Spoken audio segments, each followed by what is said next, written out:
I'm gonna steal your sunshine and I'll shit on your parade. Don't get me started on doing Michael Caine. My opinion matters, yours will fall in last place. I'm not shutting up and you'll be learning my name. Fifth in the family, but first in my mind. 1 out of 10, but I'm ranking just fine. We've only got now, there's no afterlife. Look, Mom and Dad, I'm just speaking my mind. Everything's coming up Kyle tonight. Everything's coming up Kyle tonight. Everyone's coming on Kyle tonight. Wait, what? No, nobody's coming on Kyle tonight. Everything's coming up Kyle tonight.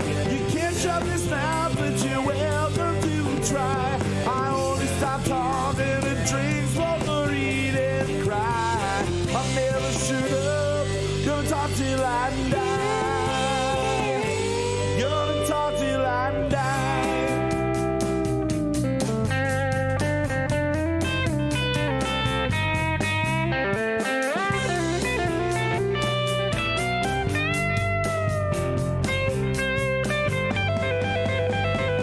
Everything's coming up Kyle tonight.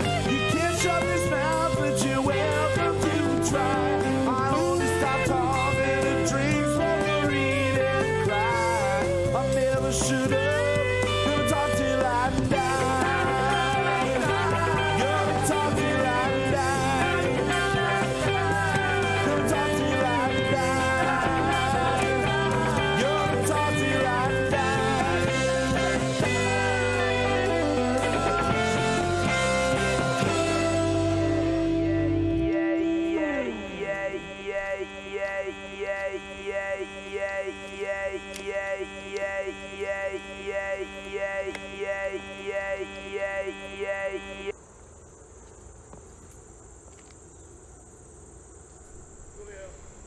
Oh, hey everybody, we are live here with episode 11 of season 3 of Kyle Mocha Won't Shut Up. I am Kyle Mocha. Thank you for joining us here live, if you're joining us live, and if you're listening in the future on iTunes, Stitcher, or you're pirating it off, I don't know, is Pirate Bay still a thing? It is actually. Yeah, they keep coming back. Just they like do with their a thing. .il, a .th, they just keep switching. I'm not going to say the actual. Oh, okay, yeah, you don't have to, but like they keep switching it, like yeah, like sort Watch of. Movies They keep does that. literally they keep changing in countries. Yeah, really. yeah, like Watch Movies was like .th for Thailand for a while, Yeah, and they were like yeah. .ru or whatever Russia's is, and hey, whatever. So if you're listening on one of those, congratulations, and congratulations to us for being pirated in other countries. That's pretty fucking amazing for us. I mean, you could just ask us for it. We'll send it. Yeah, I mean, it's on YouTube, so you can just literally go on there in any country in the world, unless for some reason restricted in China, other you countries. know. Yeah, you cannot. Yeah, Not in true. China? Not in China? Oh, yeah. They don't. Do they get any YouTube there? North Korea. North Korea? If I you're think they getting get us in North YouTube, but Korea, I don't think that you can. Please mail us at 123 Justin Sucks PA. If you're We getting will us to get North it. Korea, we are sending the evac team for you. Yeah, Soon, you yeah. know? Give us your goddamn You're probably coordinates. our friend, and you're stuck in North Korea, so we want you back. Yeah. But joining me here, as always, is Mr. Justin Olimpedo. Hey, man. He's the guy upstairs, up there. Hey. I'm not going to make your dead joke. I'm just going to make your God joke. Yeah. The dead joke works for about a half a second, and then it gets real sad because, you're not. Maybe I'm just a recording. That would be amazing. This would be really, really good we're VR. good at If for me at least, for the people at home, it could be a recording, and we could just have practiced it out really, really well. But for me, right here, that'd be an amazing VR experience. You're right. It would be. It would be amazing. It would be pretty crazy. Also joining us, as per always, is Mr. Zachary. Oh, that was a good one. Get down. We got some ASMR for sure on that. Yeah, for Somebody sure. Hey, just came. Did you mess with the color settings? Because on this, I look super red. Yeah, I'm a did little not- red too. I did not mess with any Have we color both just gotten settings. sun this week or something? No, I've gotten less sun this week because it's been cloudy. You It's look- fall now. You look like red as orange hell. and yellow. Hold on. I mean, Yeah. there's all kinds of things that happen. All with kinds this of shit, things. so- Well, you got a little update on there, and it started fucking everything up. So, hey, right. either way, Zach is orange. I thought I just got some color, and who knows? Who knows? But either way, Zach's here joining us. Zach just finished part 5 of our 6-part epic, and I gotta say, I mean, we're, as always, going to get into it a little bit later. This is my favorite so far. From what I have heard, it was the easiest to record vocals because I kind of just went and did a weird thing. But everything just seemed to come together really easily. And this is, as I was stating upstairs, it's kind of the meat and potatoes. Last week and this week's songs are kind of the bulk of the story and the action. But next week is going to get even more epic. Action. So Justin's fucking around with this stuff. Are we looking any less orange? Less red? Not No, just yet. man. Not No? just yet. Hold. Not give just me, yet. Give me, you know, give I'll me give you a little minute. bit. I'll give you at least 3 minutes. All right.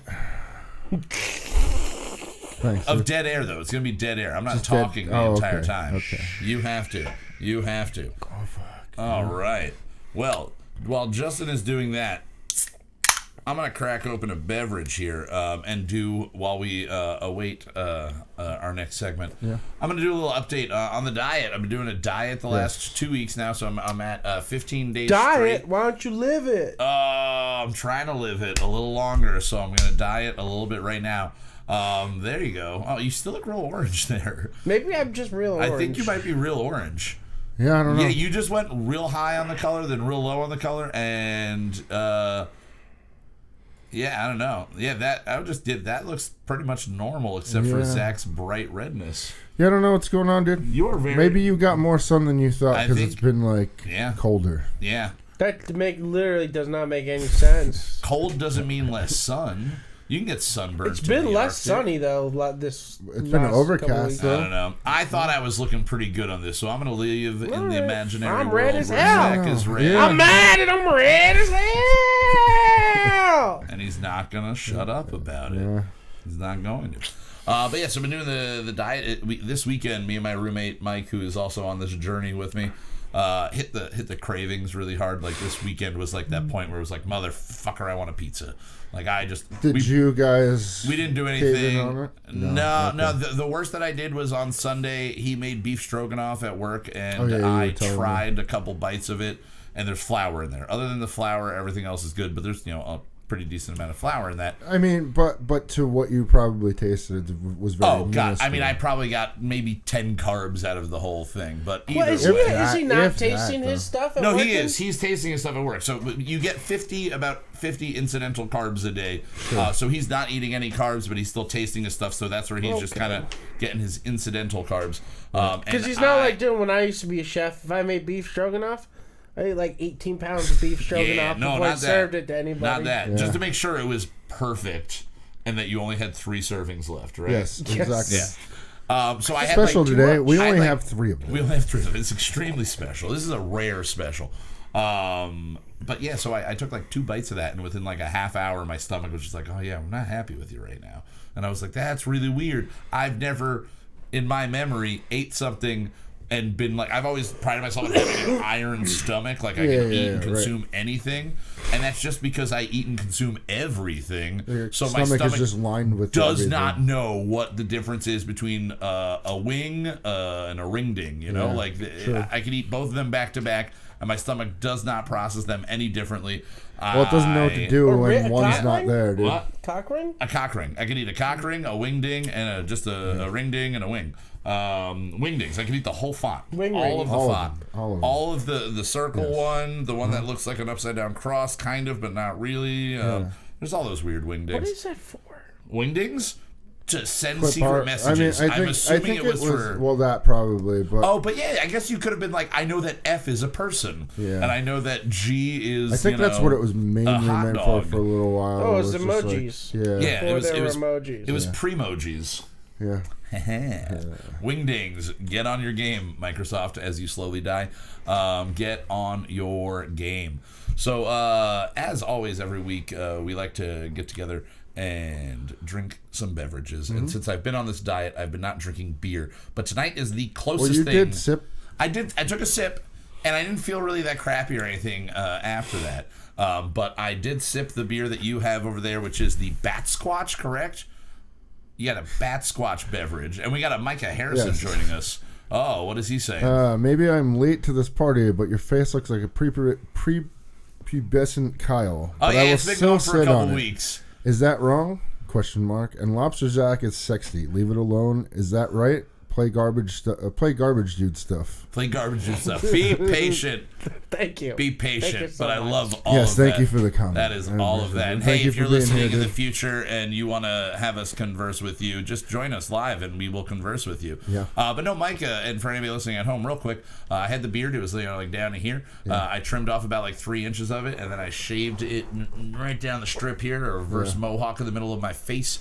And I had the nice hanging jowly mutton chops for a week. Yep. And then I went with the porn sideburns, porn stash, and here. And I was going to keep going, but then the itchy part of the beard started growing in, and I remembered what that felt like, and I haven't felt that in like 3-4 years, and I got past it, and now I'm like, fuck it. Everything's just going to grow in. I look like a cop like 2 weeks into being undercover where he was going to go work at a porn shop. Well, you know what? Whatever. You are going to be taking a trip, and flying it makes it less of a sketchy situation. Yes. So I'm just going to slowly grow it back and then trim the sideburns down. The mustache and the soul patch, they're going to stay as they are.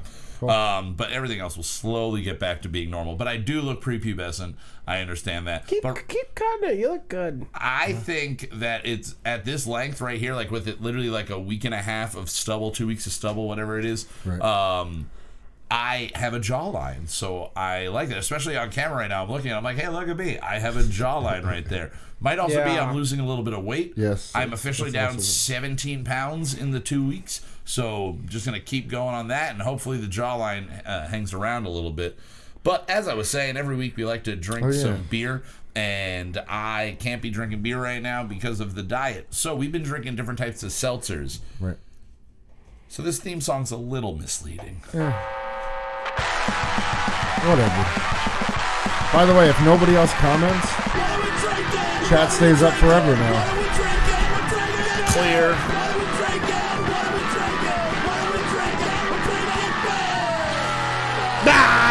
Not beer. It's not beer. But it is made by one of the greatest beer companies in the world. Beer. You're drinking beer. You've got yours right there. Rogue Bat Squatch. Bat Squatch from Rogue. I didn't realize it was Rogue when you poured it. It was it wasn't bad, but it was just an IPA. For the first beer I've tasted in over 2 weeks, it was delicious. But it's a more citrusy IPA. Yeah, it definitely wasn't in your face hoppy. No. But it was. Yeah, I could definitely taste I almost didn't notice drinking flavors. it. Yeah, that's a good beer. Not in a good or bad way. You know, So Justin's showing you up top there what we are drinking right now. Natural Light. Natty has come out with their own seltzer, and there are 2 different flavors. We have the Catalina Lime Mixer, which is when cherry and lime become best friends. The fucking Catalina wine mixer. And then we also have Aloha Beaches, and Aloha Beaches. This one is way better than the first one. Yeah, definitely. That one is the winner right there. And this one's when mango and peach go beach mode. Beach mode. We were saying it before, they are really getting good with their marketing. Whoever's working on their marketing team is crushing it. Natter Days in the beginning of the season was phenomenal.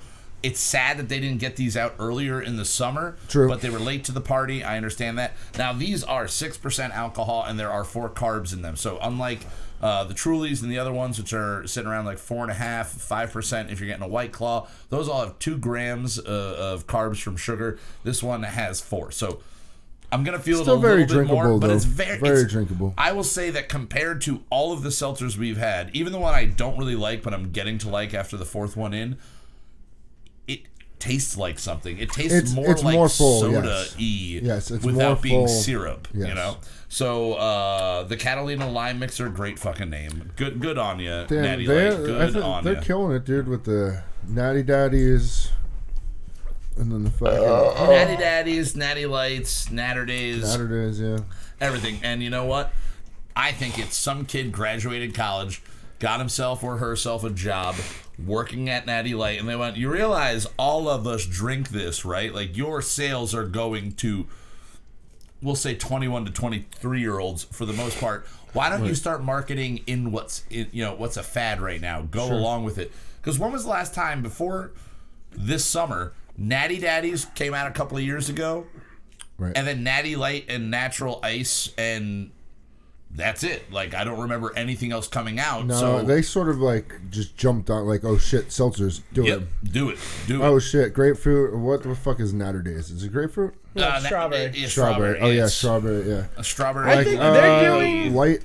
Like, I think Natter Days was the first attempt at, like, okay, we can get in on the seltzer without being seltzer. And then dip their toe into it, so to speak. So now they have, and then they put out Natty Daddy before, which was it's an 8%. Right? 8%er, yes, sir. Yeah, no, and honestly, all of them, even the one I don't really like, you're tasting the one that I'm not as big a fan of. It's not bad. I mean, I drank it warm. You did drink it warm. You did drink it warm. Now you're going to drink it lukewarm. Yeah, fair enough. I mean, they've only been sitting out for like 15 minutes, so you'll be all right in a half hour when you get to it. Sure. So every week I like to, in addition to drinking with you fellas, I like to tell you guys some extremely hilarious jokes. Yeah. And it's Zach's favorite part. I need to cut that a little. It's also not trivia time. You're right. I hit the wrong thing. Hold on a second. I was just testing. I was testing you guys, dude. Good test. Yeah. I was just saying that was an amazing transition. Yeah. That's why I get paid the big bucks. And I promise one day you will actually get that check. You will definitely get that check of all the big bucks that are owed to us. Can I just have a fucking check right in the dick? Oh, damn, I'm a check, you're a dick. Fuck. Let's do this.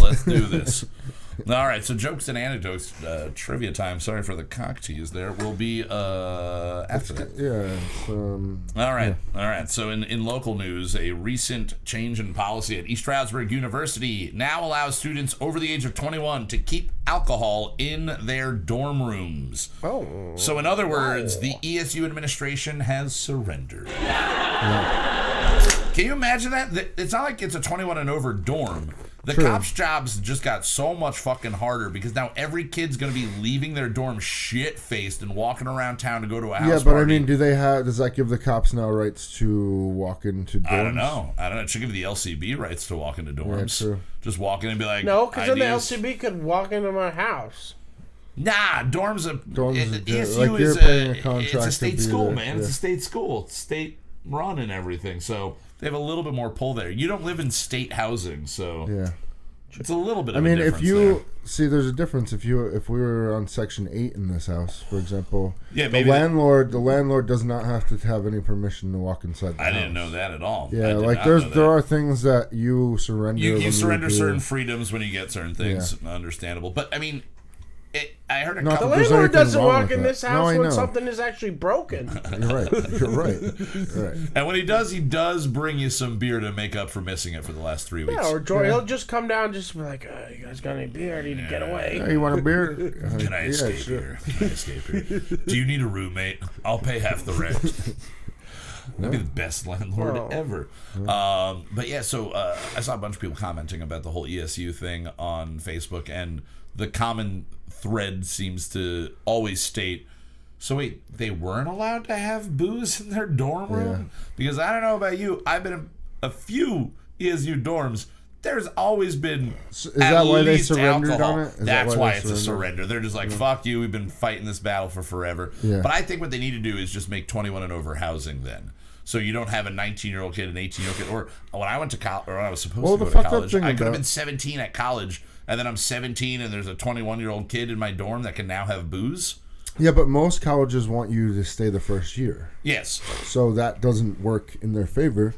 No. In any sense, unless they are just packing specific age groups within specific age groups. That's what I'm saying. They should pack certain age groups within certain age groups. I think you should, if you're allowing booze openly 21 and over. There has to be some way. Where will it end? Who Next thing you know, all the ESU kids will have guns and booze and cocaine and fighting dogs. Fighting dogs. Having cockfights in the goddamn alleyways. We're getting a fight of the dogs. A dog versus a cock. Dog versus a cock. Versus cocks. Oh, that's gonna. What kind of dog? Can it be a Chihuahua versus a cock? A tiny Chihuahua versus the biggest chicken you ever seen. All right. They're both wearing rings. I mean, did you see that video of that giant fucking rooster climbing out of the chicken coop, dude? It's It's like 5 feet high, dude. Jesus Christ, that's that's a big it's cock. a big, No, it's it's a not that big big, rooster. It's a It's big. a big floofer rooster. All Rooster, I just want to pet him. right. So here, a recent study shows that Americans today have vastly different morals than the Americans of 50 years ago. Big shock. Yeah. Go for it. The greatest generation, as they were called, focused on hard work, honesty, and religious dedication, while this generation is mostly invested in technology and eating a whole lot of ass. Yeah. Oh, yeah. They don't even go for the cock rings anymore. They skip right over cock rings and they just lick the back We'll ring. have to get ass rings. Ass rings. It's like peach rings, but for your Shaped like ass. ass? I don't like it. All right, and then finally, Eddie Murphy is returning to host Saturday Night Live for the first time since 1984 this December. Shocking news, he did make an appearance at the 40th anniversary special 5 years ago, but he has famously avoided the show ever since David Spade mocked his failing career in the mid-90s. Wow, Eddie Murphy, David Spade, and Saturday Night Live all in one joke. This couldn't be any less appealing to Zach if it was about baseball players refusing blowjobs from a CrossFitter. There you go. You like that one? There you go. I wrote it for you. Thank you. Specifically. And then, hey guys, you want to hear a theme song you haven't heard yet today? Sure. Sorry, you can't. Oh. It's trivia time. It's trivia time. I'm a trivial guy. Trivia time. Yeah. Now it's time. Now, every week I like to bring 3 questions from our trivia over at the Cinder Inn. And hey, while we're talking about it, I might as well throw that up real quick. The beautiful Cinder Inn in East Stroudsburg, Pennsylvania. We got a lot of specials that are going on. It's going to do that every time. All right, we're going to work on that. Yes. Either way, so a lot of specials going on. We've got a trivia night every Wednesday. We have Slackyokey Karaoke 10 to 2 every single Saturday and Friday. We've got wing night. We've got a bunch of different shit that you can check out. So come on down. We're expanding the outside area. Literally, we were there earlier and they were having us move around a whole gazebo. Us and like 4 other dudes picking up gazebo and moving it 10 inches. But they are, I mean, Veronica and everybody that works there with me, we are putting a lot of effort into having a lot of new stuff going on. That transition isn't bad if it goes to just a blank screen of the thing. I do have to figure out, I just have to figure out some of that stuff. Hell yeah. But every week on Wednesday, I run trivia night over at the Cinder in East Stroudsburg, and I have 3 categories. And I like to bring them to you guys, ask you the questions, 1 from each of the 3 categories, and we keep a little tally of exactly how everybody's doing. Tally whacker! So far, Not doing so hot, not gonna lie. Justin's got 6 right. Zach has 12 right. The guest who hasn't been here the last 5 episodes has 8 right. So, Justin, we're trying to get you to catch up. Maybe one day. Maybe one day. Yeah.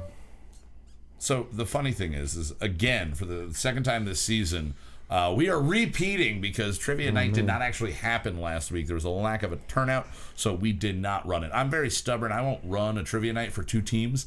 I put about like 4 or 5 hours of work into writing the questions every single week, and to run it for 2 teams of like 2 people each for them to win a $10 gift certificate seems stupid.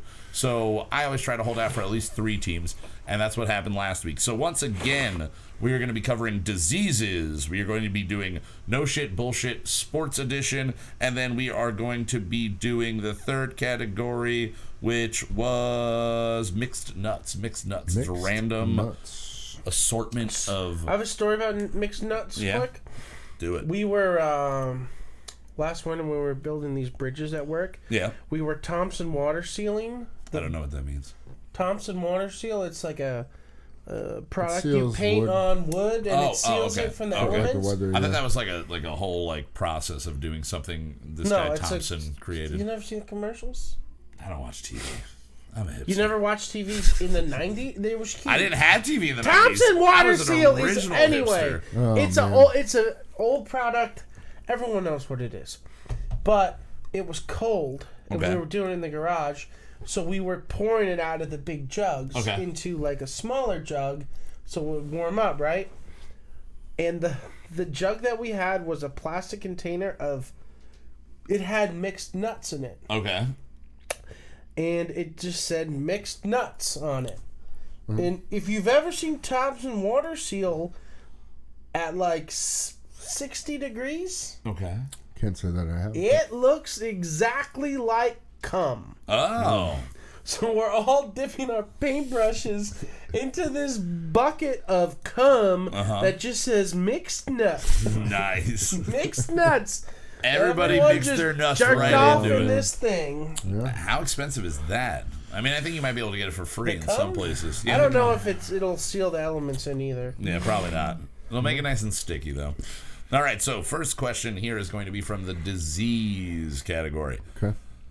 Question number 1. Smallpox was an infectious viral disease that killed an estimated 300 million people in the world during the 20th century. Scientists discovered in 1798 that a vaccine could prevent smallpox, but the disease kept going for nearly 200 more years.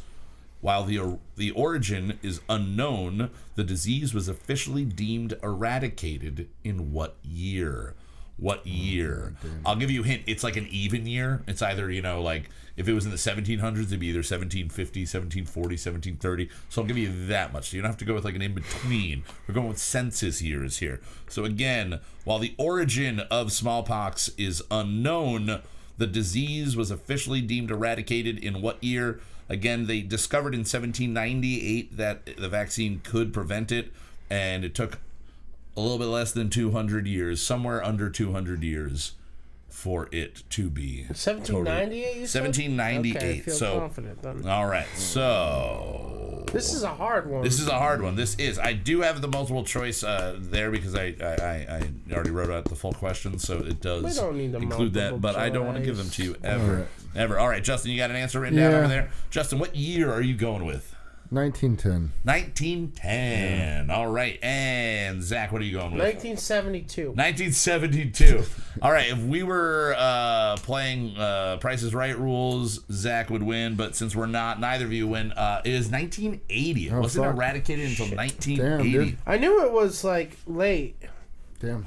Because there are people that you can talk to today in... Well, India Well, India. had a lot of Oh, yeah, smallpox. true. Yeah, I didn't and- even think in the about 60s that. That's and stupid. 70s. And So- people have the vaccine scars still. You talk Yeah. to somebody Yeah. that's from India or Middle East area. I know in Pakistan especially. The comedian Kumail Nanjiani has one of the scars. He talks about it in the movie he's in about his life and like him meeting his wife and everything. They discuss like he's got this little like weird thing, and that sucks that like just for a while everybody had the same fucking scar on their arm. True.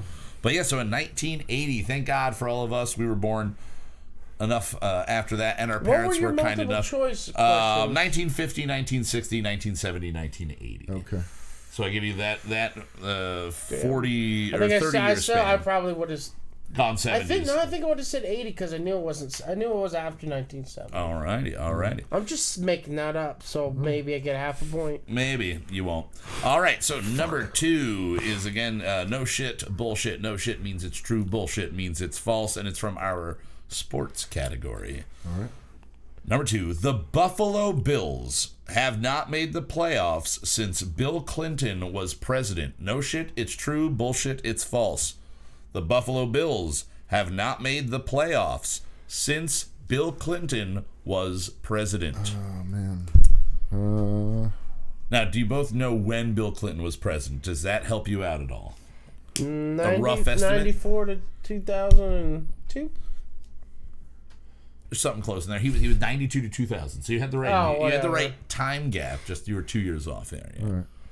You got to remember, 2001, 9/11 happened. Bush was our president, so it was right before that. You're right. All right, so what I'm asking you basically is, have the Buffalo Bills not made the playoffs since 2000 or before? Yeah. I put no shit. All right, you're putting no shit. I also put no shit. No shit. I don't know shit about the Bills, really. Yeah, nobody really does because they have not made the playoffs since Bill Clinton was president. So a correct answer for both of you there. Yeah, I was more worried about in like the last couple of years. Like, yeah, did like they might make have first snuck round in and then fucking just got eliminated. And I'm like, no, they didn't. They didn't. I couldn't even tell you one player on the Bills. I might be able to tell you on Thursday when we do our fantasy draft and I learn who's playing football nowadays. Are you drafting someone from the Bills? I'm going to draft the entire Bills defense. Because I can't remember having a Bills player on my fucking fantasy team in forever. Yeah. Ever. I've never had a Bills player. Well, would it make sense that they're bad? They are bad as a squad, and they had a running back that they had a rookie running back that blew up one year, and then he went somewhere else or got injured. Well, he did end up going to another team. Yeah, makes sense. Watch the Browns this year. Oh, that's literally. Yeah, I was doing a little bit of research, and that's what I'm looking at. That's why Odell Beckham, even though he abandoned my Giants. I say my Giants. Fuck him and fuck the Giants. Well, I'll root for him on the Browns. Yeah, I'll root for him on the Browns. Yeah. I like it. Bring that attitude to Cleveland. They fucking love you there. Yeah. All right, so number 3. Again, this is from Mixed Nuts. So it's a random category about a bunch of different stuff, including possibly cum. Yep, exactly. Right. That's what I was saying. You're right. We're a little too in sync right there. When we say cum. All right.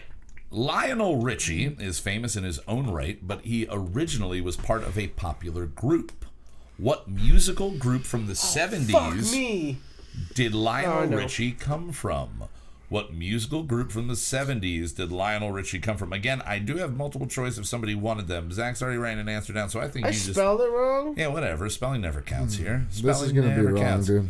Alrighty. Fuck. Yeah. You have an idea? No, but...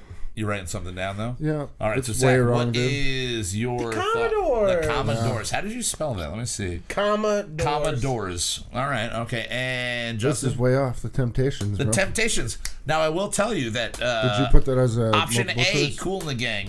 Option B, the Commodores. Option C, the Temptations. And option D, the Miracles. It is the Commodores. Yeah, what movie is that? Where they're talking about him and be like, I was in the Commodores, suck my fucking dick. Oh, I don't know. I don't know. Maybe it was an Eddie Murphy stand-up. Maybe. There is a joke somewhere I remember from my childhood where somebody is talking about Lionel Richie. They're like, why did he write that song? Oh, it was probably I Love the 80s. Oh, okay. They're like, why did he write that song? Hello, is it me? Like, you just go into a room and say, I'm Lionel Richie, I was the Commodore. Somebody suck my dick right now. Pretty much. I will say that song gets stuck in my head randomly. Hello, yeah. It's a B.O. And I can't do any more than that. What, and wasn't there what the fuck? What's there was the most famous Commodore song? Used that. I don't, honestly, I was trying to think without researching the most famous Commodore because song. I'm easy. Oh, yeah. Easy like a Sunday morning. Yeah. And again, can't do any more of that. So and here we have our trivia time. Justin's got 7, Zach's got 14, and the guest has 8. You were catching up slowly, but not certainly. Slowly, but not certainly. Alrighty, so if you are interested in playing some trivia, come down tomorrow to the Cinder, and we will be starting around 7:30, 8 o'clock with that. Yeah. And now if you watch this week's episode and last week's episode, you'll have 6 total questions. Micah with the Commodores right there. A little bit of delay, like we said in the chat. There is a delay in the chat, yeah. Sorry about that. It is out of our control. That is in the hands of YouTube. Yeah.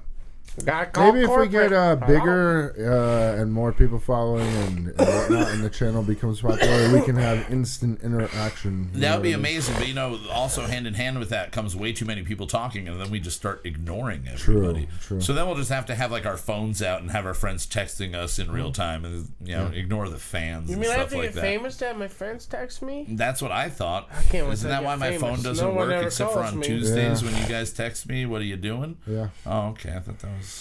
All right, whatever. We'll try to get famous. Yeah. All right. Before we get into talking about our part 5 of the epic, I do want to mention our other sponsor is the Main Street Jukebox. Yes. Stroudsburg, Pennsylvania. Strasbourg, yeah. Ooh, I do like that transition thing. That is really cool. It looks like Overwatch to me. It kind of looks like it's either ESPN like or I just wanted to test the video transition game. out to see how it's working. It's working well. And like we said, we're going to personalize it for us in the future. Yes. So, as always, suck a dick. We're working on things. But speaking of sucking a dick, go down the Main Street Jukebox, give Charlie a blowjob. He'll appreciate it. He'll love you. Yeah. Give him a bud and a blowjob, a B&B. Don't give him a B&B. Give him a blowjob, and then give him a Budweiser. He'll love you forever. Not Bud. Not Bud. He doesn't like Bud. He doesn't like Bud. No, but he likes the other B&B. Yeah. So everybody knows right there on the 600 block of Main Street. 600, Everybody knows, not me, of the 600 block of Main Street Stroudsburg. You can go check them out for all of your music and entertainment needs. Yep. So this week we have written, again, I alluded to it earlier, probably my favorite song in the epic, might be one of my favorite songs that we've done so far from what I have heard. This is part 5 of 6 for Rubbish, the Garbage Man epic, and it is entitled The Death of a Friend and Mentor, which we also teased last week. Now, Zach, do you want to give a little bit of the background story on what we are dealing with in this installment before we go into the song? This is the immediate aftermath of Aurthor getting the rings, of getting exactly what they set out on the pilgrimage to achieve. They have achieved it. They've gotten what they need. But there is a thorn that comes into the side of the party immediately. After they have achieved their goal. There's always a price to pay. There's always a price to pay. It's a be careful what you wish for in a way type of situation. So they are in the Temple of Five. They have just defeated or made their way past all of the electronic metal monsters, and they are. I figured a way around that. You figured a way around it. Yeah. Sweet. All right. And they are tired. They are beaten down. He has these rings. He's never tried to use them before. He is totally he's a little dazed and confused, if you will, and he doesn't know what to do. And through the song, what you'll hear is right off the bat, the Boar King appears. And now we've talked about him in the past, but he has not made an appearance. And this is the first in-person appearance of the Boar King. He is there to destroy them and to end the prophecy that says that Aurthor will arrive, he will get the rings, and he will destroy him, and he's not going to fucking have it. Yeah, right. So he's making a smart move. Like, logistically, he's jumping in right when he gets it. You don't have time to train. You don't get to go to Dagobah. Because it's trusted friends sold out the party and their location and how it all worked. In a previous installment, we talked about the cast dwarves, and the cast dwarves were trusted by everybody that were dwarves, but Aurthor felt something was amiss, and this is where you find out that something was amiss, and they were pieces of shit. And so there's a battle, and it's, without going too much into the full story, to let you kind of enjoy that when we play it, and then we'll recap a little bit more at the end. That's what you're getting yourself into right here. Now, musically, as always, Zach is writing it in his head all week long. He has his idea. Now, you said to me when we were upstairs doing the vocals that your goal kind of always is to write something that sounds kind of like the Mars Volta, and this was like the closest we've ever gotten to doing something like that. I think so. Yeah, I agree. There's parts of this song that remind me of Tool, though, too. Exactly. You kept saying that. You kept saying that. Not that any hilarious. of these songs that we've done sound like Tool, but there's like parts. There's a cadence. There's a Tool feel. I think you can tell that we're influenced by that. Yeah. Tool, Pink Floyd, Mars Volta, sure. King Gizzard and the Lizard Wizard. All of those guys, yeah. Basically, this thing is those four bands sort of mashed together. Now, Justin, as far as the drumming and everything went for you on this on this installment, what went into it? Seemed like it went pretty fucking smooth. It was pretty smooth. I don't know. There was just certain parts where, through some of the lighter moments where it's like thinking this is more of a film score type of thing, so don't like let other things shine through. Yeah, let don't other overdo it. This was necessarily. more. This is the most film score-ish Yeah. of the songs. And hand in hand with last week's song, it is the most full of information. Right. And when it came to writing the lyrics, I wrote, as always, way too many lyrics. And then I went through and I was like cutting things out and kind of figuring out how can I get everything in. Justin made the joke in a text the other day that it was going to be a 30-second song, and I had 30 seconds to say basically 8 paragraphs. Well, worth yeah, of I information. sent you. Oh, so much. I was writing out the synopsis of this week, Sunday, while I was at dinner with my parents. My mom looks at her and goes, "Are you writing a book?" And I look at her and go, well, kind of. Eventually. I would like to write a book. It would be fun. It would be a And good then time I for all sent of that us. to Kyle, and it was I literally a lot of words. I read it. I was kind of drunk, and I was reading it when I got done with work, and I'm like I fell asleep, and I'm like, wake up! Oh my god, I gotta go back, and it was literally like scrolling back, like, okay, where was I, and okay, just fucking start it all over again, and then just read through. So I, as we've been doing, I take the synopsis that Zach sends me, I break it down and pull out the important parts. And there is another character voice in this one, and that is the voice of the Boar King himself. What did you do to make that Boar King voice? Because it is really fucking... Pitch shifting, man. Yeah, you dual pitch shift. Up and down at the same time, you know? So it sounds like an evil fucking... It's 5 steps down piece and of 2 shit. steps up. It's a weird... Sounds like a good interval. line dance. 5 steps down, 2 steps up. 5 steps down, 2 steps up. You got to do it on a flight of stairs, though. In How cowboy long will it boots, Somebody do the math. How long does it take you to get up a normal flight of stairs?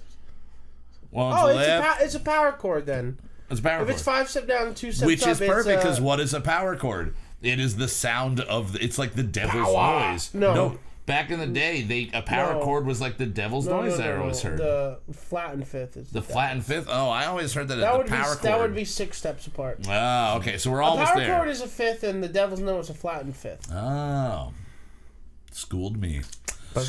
Schooled me. Got him. All right, so like I said, we're going to talk a little bit more about it afterwards, but I did want to say beforehand, just the vocally for me in this one, keeping with kind of like the Aurthor's kind of Broadway-ish voice that I'm using there, this is the weirdest flow I've ever used in one of our songs. Zach listened to me record it and didn't think it was going to work, and then just immediately played it through, and it was like, oh, it fits. It fit oddly well. And again, I was trying to cram a lot of information in there. So as always, pay attention to the words. They're extremely important. And we will be back. How long did it come out to be? 6:45. All right. 6:45. Not too shabby. Not too shabby. So here is part 5 of the Garbage Man epic. Rubbish. The Death of a Friend and Mentor. We'll see you guys in about 7 minutes. Enjoy.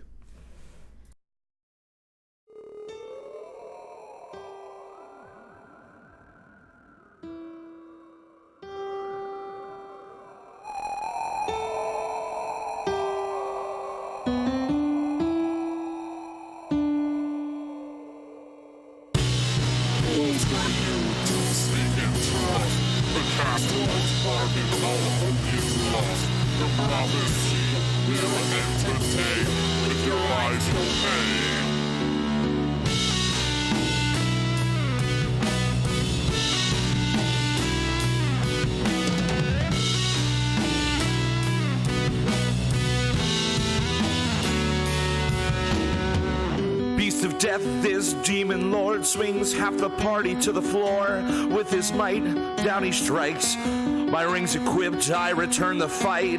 Drained, my strength is out. Letedion swings his staff about to the Boar King's side. Hit to the head, it gives us time. With the yell he calls for retreat. Those left standing urge me flee.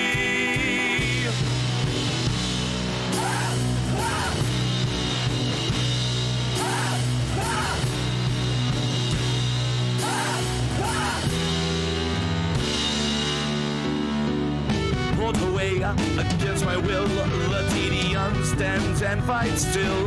Dear friend, oh so brave, holds his ground. We make our escape.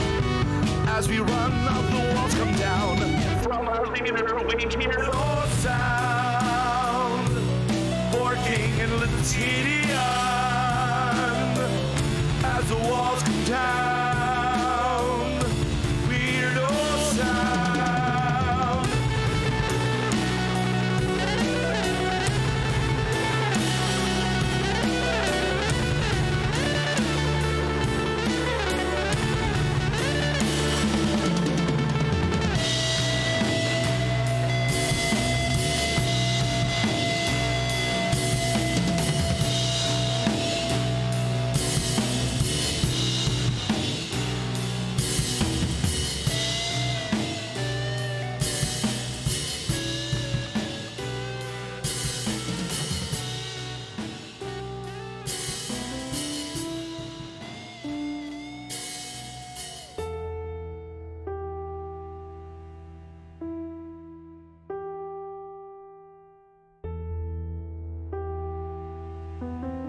and unleash my fire.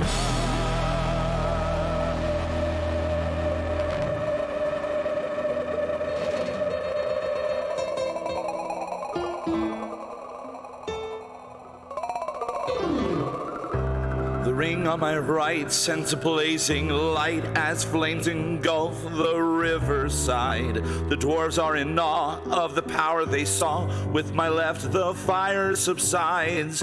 There's hope, they cheer with the Boar King near. Vengeance for Letedion is mine, is ours.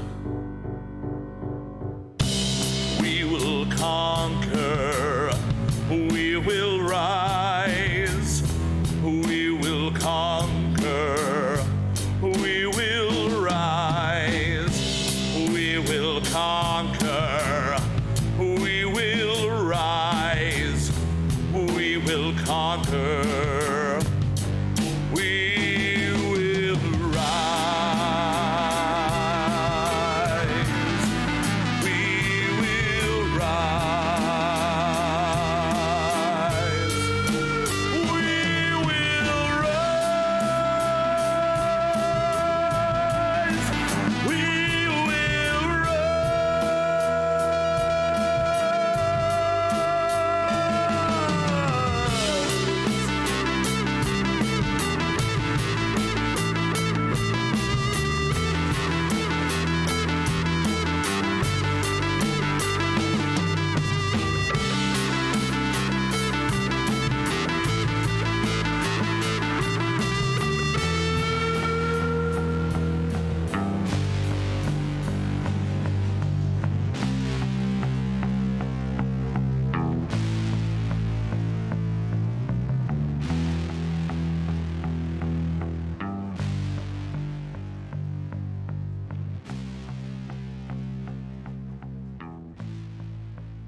All righty. Yeah.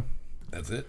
That's it. That's it. We're done there. It's a cliffhanger. Cliffhanger. Fuck you. We're not doing part 6. All right. We're not doing it. We're just leaving it there. You got to come back next You season. got to pay for it. We're gonna wait. Yeah, you got to pay for it. $50. That's what we do. We give Put away. it behind a paywall. Yeah. We give it away 5/6 of it for free to really hook you. Yo, you know what? We should do the anti-loot box thing. Okay. I don't know Where what that is. Where they give us money and we don't give them loot boxes? No. Where they down with they that. give you money, but you have to wear what they tell you to wear. Yeah, I'll wear pretty much anything. Whatever. It doesn't bother me at all. Yeah. Whatever you guys want. Now, As the long as it fits me, we're good. The first verse of that, weirdly enough, you know what I heard in it? What? Deltron 3030 Yeah. in your cadence. Really? Yeah. Okay. Just Del in general. All right. See, what I was going for. Thanks, James. You know that song? James, thank you so Quit- much for tuning Quit in, telling brother. me I'm drunk. Only had 5 hurricanes Yeah. from Yeah. both sides of the brain. Yeah, I get it. See, the funny thing is, because I was telling Zach upstairs, what I pulled from there, because I am who I am, and I have a music theater background growing up. Yeah. I was thinking, okay, there's a lot of words here. I need to get them out as quickly as possible, and I was trying to think of a cadence, something that would work in this vein. And I don't know, Justin, if you know the play. They made a musical video out of it or a You musical said it and I thought it was movie. a band. Into the Woods. I don't know It's that. basically every fairy tale. It's like Once Upon a Time, but like 30 years earlier. They created it, and it's basically. It really revolves around Jack and the Beanstalk, but then like other stories around that. So there's a song in it called Giants in the Sky, and he's like, there are giants in the sky. There are great big terrible giants in the sky. Like, and there's just, he'll rush through things and then he'll hold something and then wait for the next drop and then jump in on it, because the phrasing is really important. You want to get it's not like a Saves the Day song where you can just end halfway through a sentence and then the next line pick up halfway through the sentence, and you're like, what the fuck are you saying here? And it takes you years and years of listening to the same album over and over and over and over again to realize what he's actually saying. Or a trip to plyrics.com, which plug plyrics.com. You guys should sponsor us, because I've been using you for like 20 years now. But they he has this a way about it, and that voice that I'm using is pretty much the voice every single Broadway actor that has ever played that role does. It's the cheesy, over the top, the da da da da da. It's that. So to hear what? I'm sorry, you said what was it? Del. Like that is hilarious to me that I was going for. Well, Del is such a theatrical rapper. You know? It makes sense. It does make sense, but it's just so far from what I was going for to come across as that. And then again, you were saying that you felt like certain, like when it drops down and there's the funeral type of scene where they realize Letedion is dead and they have to. Spoiler alert: Letedion is dead. Letedion's dead and the Boar King isn't. There you go. But it is. Yeah, you said you that's where you started hearing a little bit of the Tool in like the Yeah, I kept saying like you gotta because you keep not. I brought it up I think twice in a row now. Yeah. A song's coupling that Kyle needs to listen to. Yeah. The whole Wings for Mary. Sweet. He said it'd make me cry. It makes me cry. It's I should probably listen to it. It's so goddamn. I need to feel real emotion sometimes, you know. Yeah. I need to feel the real thing. I agree. Well, Marie, not Mary. Marie. Somebody's gonna call now, me. Justin and I watched that video of it was a minister and his son watching Judith. Yeah, that's the fuck your God, your Lord. Yeah. That's also because his mother's name was Judith Marie. Okay, all right, yeah. So that like he put you in a wheelchair. Like, why would you still talking keep about God worshiping him and everything? Very faithful person. But what I'm talking about is years after that, when she finally died. 10,000 Days was like the tribute to her. Oh shit! And okay. In that song. So wait, the first song that's a Judith Perfect Circle song. It's Perfect Circle, right. Perfect Circle. But that's was old as fuck. But that was she was still alive with you. Shit. Yeah. So that makes that a way more like that was song. Him getting out like the anger. But if you know that song, then you listen to what I'm talking about from 10,000 Days. Okay. And he sort of rescinds a lot of those hateful, angry things. And it's like, he's like... Well, he's older, more mature, has a different outlook on things. You know, tell the Lord your pillar of faith has ascended. He's talking about how when his mother died, that she was such a good person. Yeah. That it was... Well, because those songs are so opposite, but so... I don't think that he's rescinding what he's saying. I think that he is... saying it from a different standpoint. No, he's saying it because his mom, who was very faithful, even though he still feels that God had abandoned her, now she's a faithful believer. Now that she died... please take care of her. Like, in that sense. You know what I mean? Like, she's going up there. I get it. She's done nothing wrong. Yeah. Like, see, my whole life I've been grouping in certain bands. I've gone over it in the past. I group in certain bands based on the douchebags I went to high school with that wore their t-shirts. Yeah. Every kid that had that all black, kind of faded blue Tool shirt, you know, it's just like the logo, just Tool right across it. Yeah, like I mean, it definitely had those were the kids that were, and they don't match up. Like, knowing them now, they don't match up. But those were the kids that really liked 311 and Chevelle. Sure. They were the kids that were way too into Rage Against the Machine and a decade later, and you're just kind of like, I get it. Like, I get what they did, but I don't care. Like, you were jocking them way too fucking hard. Like, allow yourself to move on a little bit. And then the irony is I became the old curmudgeon person who's like, fuck you, I don't want to listen to any of this fucking shit. 10,000 Days, you would like, that would be your favorite album. That is my favorite album, by the way. Oh, yeah. There are so many songs in that. Is that the last one that came out in 07 or 08? Yeah. Okay. Now, while we're on the subject, since it has been released and since it has been available on streaming, it's now on the jukebox at the Cinder for the first time ever. All of like the big ads going across all the jukeboxes. The Tool is now available. I've heard more Tool being played. I've caught myself a couple of times going like, hey, who is this? And someone goes, oh, it's Tool. I don't know what the song is, but I'm like, I feel like I should have Shazam just ready on my phone so I can just remember it. Just like hit Shazam and just download them all on Spotify and go through them. I'm going to have to because you got it, man. Although I will say, before you listen to the actual album Lateralis, listen to The Holy Gift. Okay. Should I listen in chronological order? Well, that's the thing. The Holy Gift is done in a different order. Well, I mean, album-wise... Yeah, should I start at the beginning? I don't think that you necessarily If I want have a Maynard, No, you don't have to. if I want to go full-on Maynard, should I start with Perfect Circle and work my way through and see it down? No, Perfect Circle is like in between two he just albums. threw it in So there. he was doing Pussifer. Pussifer, that was the other one, yeah.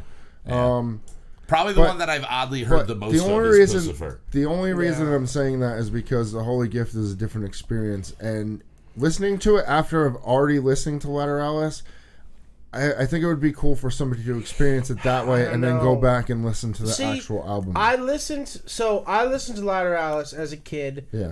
Constantly. That was my fucking... What era is that? Like late 90s, early 2000s? 2002? Yeah. Okay. Yeah, something like that. That's the one before... That's the third album. There's only 4 albums. There's about to be 5, so that's the third Oh, they album. are planning on doing a new album soon? Friday. Wait. The the new. That hasn't actually new dropped album. yet. No. I thought that already released along with everything on is Spotify. $45 on physical copy because you get all that shit. know. Yeah.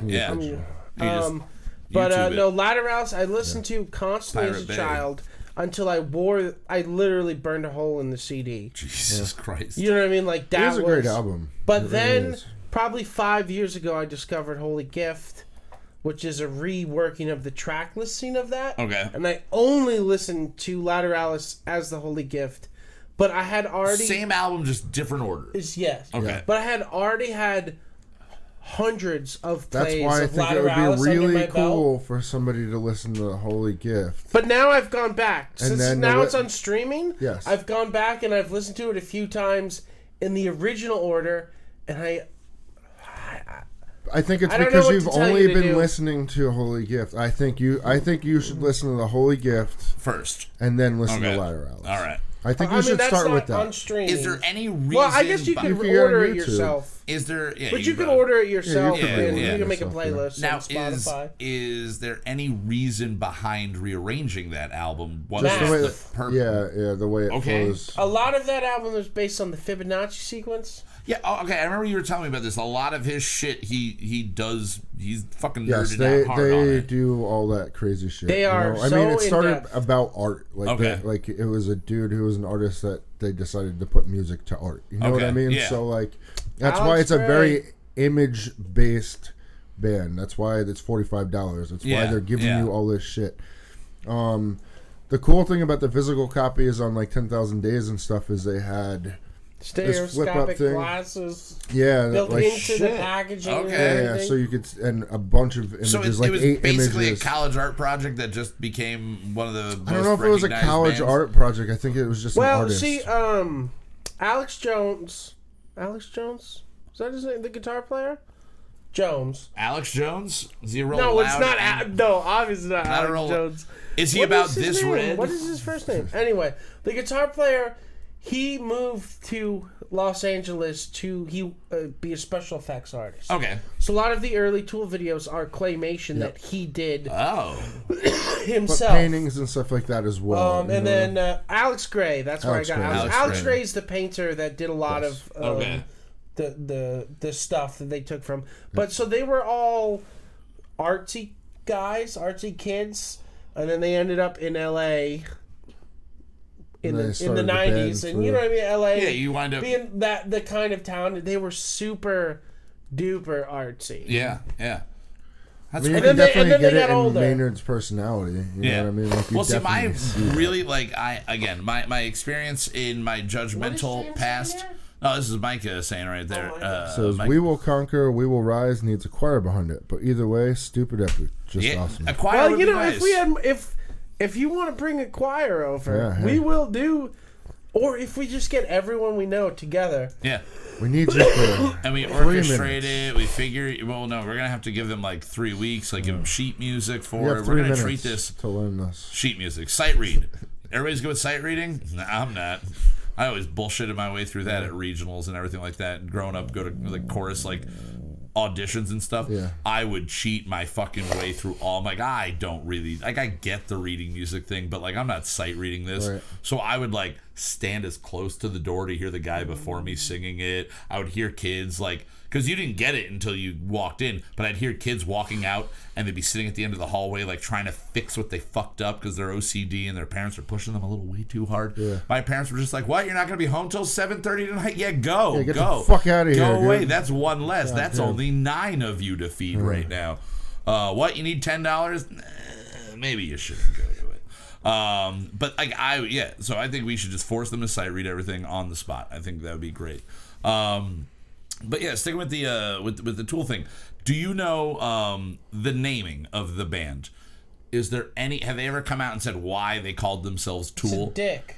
Well, Tool is a dick. Yeah. Okay. So I didn't know if it was like a tongue-in-cheek, like we're going to be tools of the music industry type of thing. Because tools of the music industry would be a really great. Yeah. Okay. It's a it wrench. looks like a wrench though. Mm-hmm. So one side is the open-ended crescent wrench, and the other side is the ball part. But it has two. But it has two. See, I don't think I ever. Wrenches. Again, being the judgmental prick I was with all these things, and I paid no mind to it. I paid no mind. I literally would just be like, "You're the weird fucking douchey. Like you're not like a weird fun kid. You're the weird kid with a fucking attitude and a stink problem." And Stink Fist. That's Stink one of Fist, the songs. Then maybe that's what they were all doing. I mean, and now that you said like Tool of the music industry, they have a song on Anima that's about somebody calling them out for selling out after because that's their second album. Somebody called them out for selling out on their first album after the EP. Yeah. And the song's called Hooker with a Penis. Mm-hmm. Oh. Because you pay for it, but it fucks you. Yeah. And some of the lyrics in the song is, of course I'd sell my soul to make a record, and dipshit, you bought one. Yeah. And then the whole end is Maynard just going, buy my record. Okay, see, it's the more so I hear good. about the band, the more I am mad I've never been into them before and so angry at theatrical. 16-year-old Kyle for judging these fucking kids in Now, school. do you think if you gotten a Tool, would you have faded into wearing like person? dragon t-shirts and dragon necklaces along with my Tool? Because that's what, I don't know what genre, like these were like not juggalos, like these kids were like but they must have just been the most open I definitely, kids. dude, that It was the definitely kids me. coming on. I definitely had like the dragon t-shirts. Yeah. Fucking yin yang. Yeah, it was the necklace kids coming and off shit. of the That's fucking me. grunge movement that was slowly dying out. But they were at like that 6 point. years too late, and that's what I always thought. I always thought like, okay, you are grasping to these bands from 7, 8, 9, 10 years ago. Yep. So you were just liking all. I mean, even with Deftones, I thought that like the same people liked all of that. And I mean, maybe they sort those of people do, were just but they're way still more relying advanced on than them. I was thinking. Maynard is on one of the Deftones albums. Yes. That makes sense. You mentioned Rage Against the Machine. Yeah. He's also guest vocalist on the first Rage Against the Machine album. Did not know that. Those 3 albums were all recorded at Sound City. Shit. Honestly, you would probably really enjoy Pussifer as a band as well. Well, Pussifer, like I said before, is one that I've heard the most of. But that is literally probably from either Richard or somebody. Steve. Steve, yeah, somebody just putting it on and me just going like, oh, what is this? And then hearing it or being in a car with somebody and then playing it. But I had it in the car for a while. Even you. But like Tool, just there was a mental block on it for so goddamn long because again, that's Dave Matthews for me. Yeah, I still have not gotten to that point. I'm like every time I'm like I need to listen to him like the it was band's that stigma, amazing. I should listen to it, but I don't want to be the douchebag that likes Fish and fucking Dave Matthews. And then when I was in high school, it was all the jocks that like Dave Matthews. And exactly. I was just like, nah. Yeah, it was Fish and Dave Matthews were like if you were a cool, edgy-ish jock, like that was as far to the edge as you got. And then the same people wound up, I mean, most of them were girls getting their boyfriends into this, but John Mayer, who was just mocked for being... I love John Mayer, when dude. he first came out, he was just mocked as being Dave Matthews Light. When he first came out, I wasn't about it. Yeah. Then it wasn't until Waiting on the World to Change came out. Yeah. So that was, what's that, 2006, 7? Probably. Yeah. And I was just getting old enough. I was like 16, 17, where I realized that, like, it's not a popularity contest. And, like, just be you and you'll be happier. Yeah. And when that song came out, I was like, No, I like this, and that's why I was like, no, John Mayer's fucking cool. Well, my thing, I think I said it in either last week or the week before. I brought him up as well. It's like Ben Folds, when he went on Chappelle's show. See, I always love Ben Folds. That's like a weird thing that slipped as in. Ben Folds 5. As Ben Folds 5, yeah, as Ben Folds 5. See, I got into him as just give Ben me Folds. your money back. Give me my money back, you bitch. Is one of the greatest fucking off of whatever. Like such but Rockin' the Suburbs, like when that song came out, I was just like, okay. I'm good. Now, there's one thing. I'm looking it up right now just because I need to see exactly what the name of the song is. But there's one person that was right after John Mayer came out. And I'm probably not going to be able to find what the name of it is. But it was Jason Mraz, the Remedy, the guy, the Remedy, right? So he was, and I'm Yours. Like, they were just... all, as Mark Miller once put it to me, strummy strum strum banana pancakes. They're all Jack Johnson. Like, they're all just strum banana pancakes. Strum banana pancakes. They're all the exact same thing. But there is a song that must have been released in the last couple of years because I've never heard it before. But it keeps coming on the jukebox. And again, I need to just keep having... week in a row, God, you're so stupid. Yeah. There's so much shit on so much. Third week spill. At least you've got one paper towel, and Zach's got the only other one left in the house.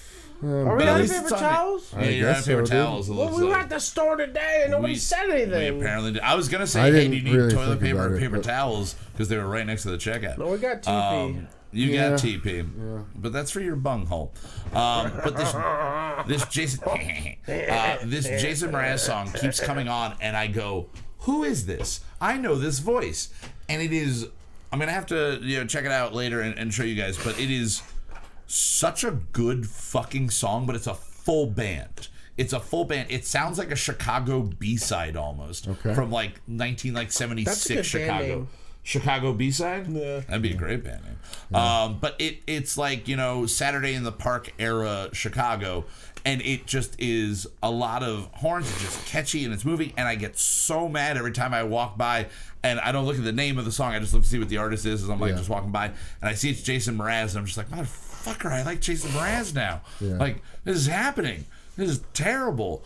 When I'm 50 and I have a kid, he's going to, for my birthday, buy me a Jason Mraz album, and it's gonna have Remedy on it, and I'm gonna be pissed off and want to abandon my child for it. Yeah, oh, exactly. Yeah. It'd be like when I was a kid, my dad said one time he liked Billy Joel, and for like years, I remember going to the old jukebox and buying my dad the all cassette Billy Joel like greatest hits thing, like this, cassettes were still, I guess, being used. And he probably said, I never really liked that Billy Joel guy, but he said Captain River Jack of Dreams. was a good song. River of Dreams. We would be at Pizza Hut, and River of Dreams was on the jukebox there, on their like CD jukebox, and he would let me play that song.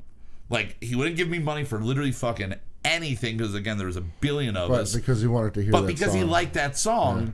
And I was like, okay. And then growing up with what is it because he didn't want to go put it on either? No, I don't know. I think it was just I'm sitting down watching it. You just go over there. And again, one child less for 30 seconds. Let's just do that. Although if he had walked away, it'd be all child's less. But then we would all just follow him. Like, Dad, what you doing? What you doing? What you doing? What you doing? I'm hopped up on the cherry pie pizza they got here. And, remember that? Oh, my God. Oh, man. That Pizza Hut buffet was the greatest thing that ever ended.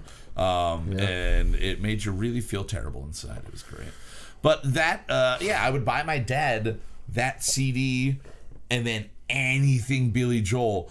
And I have since giving to never heard him mention Billy Joel ever. And years later, I found the cassette thing that I gave him. And again, probably got it to him from the jukebox in like 99 or 2000. So cassettes were still being used. Your car still had a cassette player, everything like that. It was unopened in like 2008, 2009. Wow. Like just sitting there, and it was just kind of like... No, you know what? He was just collecting. He's a collector. He's a collector, yeah. Like we gave him every season of 24, and I think he opened like one of them, and then by the time it was done, they were all streaming on some, by the time he was, done with for season one. Anytime that I go into the store, go to Walmart or something and walk by the movies. It's like, oh, maybe I'll pick up a movie, and I'm like, why the fuck would I do that? Yeah, you used to do that a lot. I used to buy the $5. I still do for movies that I do want to have. Like a physical copy. If the internet goes down, I still want to be able to watch this. Yeah, like I bought Into the Spider-Verse because I felt it's worth that movie. Exactly, it's a great movie. And there are certain things that you do want to have a tangible copy of. You want to be able to hold on to it and just be like, this power is goes mine. Out. Throw it in fucking. Well, I don't have a portable DVD player. But if you had a laptop or something like that, and you can just throw it in there and watch it. I get that. I used to go to the generator if you have it going. I used to go to the Walmart bins where they had like the $1, $2, $3 movies, and I would buy like $25 worth of movies and bring them. And then I just had this huge collection of DVDs that I think Keith now has or something like that. Like they were just like. And although movies, you come from collecting. You still have VHS tapes. Oh, you know I have so probably like 200-300 VHS tapes. There is something about. I mean, it's all I literally watch. I don't watch at home. I mean, granted, almost all I literally watch is Next Gen on VHS because I have like a third of the series on VHS, like their special edition that they released in like the mid '90s. But literally, if I'm gonna watch a movie, the picture when you line them up. What? Oh, no, it doesn't. No, they're all just individual. It wasn't that clever. And it's not in order or anything. Yeah, the movies do. The movies do. But yeah, it's not you need like to get the re-ultimate edition for that, dude. But I went through all of those. Like, I literally spent there's something about watching VHS, but there's also something about having physical copies on things. Physical copies. And again, I only like watching VHS because I still have a VHS player and have an old TV. Sure. The second that old TV dies, I'm going to have to go buy another 25-year-old TV so I can watch them appropriately. Yeah. You can't plug your VHS DVD combo into a 70-inch TV. They do make converters. You can, but it looks the image looks like a first year. Well, that's why you change the aspect ratio. On this TV? Yeah. You would have to change. You would have to change the aspect ratio. So that even it's still, 4:3. It's not. On Netflix, Next Gen plays in 4:3. Yeah. It still plays in 4:3, yeah. But either way, so I pretty much watch everything. Because they never remastered Next Gen True. because they shot that all on film. Yep. So they could remaster Voyager. They've remastered the original because that's what people wanted. Yeah. And Voyager and Deep Space Nine are like modern enough that they could do it. Yeah. But Next Gen, with all the way they did the effects on film, it would be impossible. It's like they filmed it and then laid film over film to do all the effects. Yep. That it was, and they looked great for that era. Incredible amount of money. You look how them. Great those look. Like when I watch it on my TV at home, and there's they're flying warp 9 or something like that, or there's like a battle scene going on, and it looks amazing. But then I went and I sat down the one day on I just wanted to sit in a more comfortable chair than my shitty futon thing I have in my bedroom. So I was sitting on the recliner couch in our living room, and I was like, fuck it, I'm just going to keep watching Next Gen, but I'm going to watch all the episodes I don't have on VHS on Netflix. Yeah. So 70-inch TV, again, the aspect ratio looking still all old and everything. The effects look terrible because, I'm watching it on a clearer TV. Well, the thing is most of those, depending on the TV, is if they have the film, like motion blur type, or the film shit where it makes it look like you're behind the camera. Yeah. Or it sort of removes the effects of film. You know what I mean? Yep. Yeah, it's gonna look like shit. But I mean, for me, as far as it goes, like whether it's a fucking hipster thing or whatever, I guess hipster just means not letting go of things. I will watch. At this point, Indiana I don't know Jones. what hipster means. Yeah, I don't know. Well, there's no under 25-year-old hipsters. No, they're all old, aging. It used to be remember on South Park, aging liberal douche or aging hippie liberal douche. That character that they would go to all the time. Yeah. That is now what the hipster is. True. It's the guy with the backwards hat, the mustache, and the creepy sideburns. So hipster is going to be a classified character in every comedy in the next 30 years. Yes, exactly. So. You're going to get just that guy. Oh, my mom started. I have a stepdad. He's a hipster. Yeah. Every kid, that's going to be like the trope for a while. It's going to be that your stepdad is a hipster. Yeah, my stepdad's a hipster. He just wears Vans all the time. They're way more skinny jeans, he's flannel 40 shirts, and he still wears Vans. Yeah, checkered. He's a lot of checkered stuff. A lot of checkered stuff. What? He keeps saying "mighty, mighty boss" something, and I don't get it. But either way, like I don't have the Indiana Jones movies on VHS. I had them when I was a kid. I don't know what happened to them. But even watching those on DVD or Blu-ray, they did a good enough job converting them, and obviously it was expensive as fuck. But they did a good enough job converting them that I can still watch them and enjoy them, and nothing looks fake. But Indiana Jones and the Crystal Skull, when you watch it like on Blu-ray, in the fucking theaters, in the theater, even like you're looking at those ants. I like that movie. The ants, but they're I'm not gonna knock the movie. I've knocked it enough in the past. James O gave me the greatest way to describe the ending of that movie one day, where he's just said the alien appears and just gives the "what you talking about, Willis" look to the camera, and you're like, where the fuck did that? Why does an extraterrestrial understand like attitude like that, like human emotion? It does not make sense. And once he kind of put that like earwig in me, I was just kind of like, yeah. But before that, even I was looking at it going, you're going through the jungle, and I can tell they're all rubber plants. Like I can tell they're all plastic, shitty, like Kate Blanchett, that whole scene. And fuck it, I love Harrison Ford. Which I is love crazy Shia because LaBeouf. on a movie of that magnitude, you can afford real fucking shit, or to afford to just go film in the fucking rainforest. Like you could have done that. You're 30 years removed from being billionaires. To be fair, they were going through, especially Lucas. You know, did Lucas do the effects on that? Was that It was still Lucasfilm. Yeah. So then he was going through the blue screen phase, which is why we got all of the fucking And now, if you look back, as much as the Star Wars movies and even the Indiana Jones movie gets a lot of shit for that. Yeah. If he didn't make that step and fucking miserably, we don't have half the better things we have. Yeah, now. we don't have all the Avengers. They had the money and the time to fucking mocap doesn't exist. Get people, anything like that. Because nobody had never acted in it without a scene before. Yeah. They're like, oh yeah, just act as this fucking rubble's behind you, or that a fucking. Giant ants are coming to get you. There are definitely Game of Thrones or none of that. There are so many movies that exist that are bad films, but they were nominated for an Academy Award for like the graphics, the CGI, the sound, anything like that, and they won every Razzie for acting and story, all of that stuff. But the whole point of the movie had nothing to do with the story. Like, it was a labor of love from somebody that was an effects artist going, we need to do this to prove that we can do this so we can move forward. Yes, because if we don't, then we're just continually be just using I get effects. reminded of all the time whenever I see it, and I actually like the movie. I do enjoy this movie. Whenever I think about visual effects and I see something, I'm like, oh, that's not as good. Like, how was something 30 years ago better looking than this? Yeah. Blah, blah, blah, blah. Practical effects. Practical effects are better. Puppets, all that stuff work better. But Sky Captain in the World of Tomorrow might be one of the most burned movies. I'm sure it's got the lowest, Rotten Tomatoes score. It gets shit on left and right.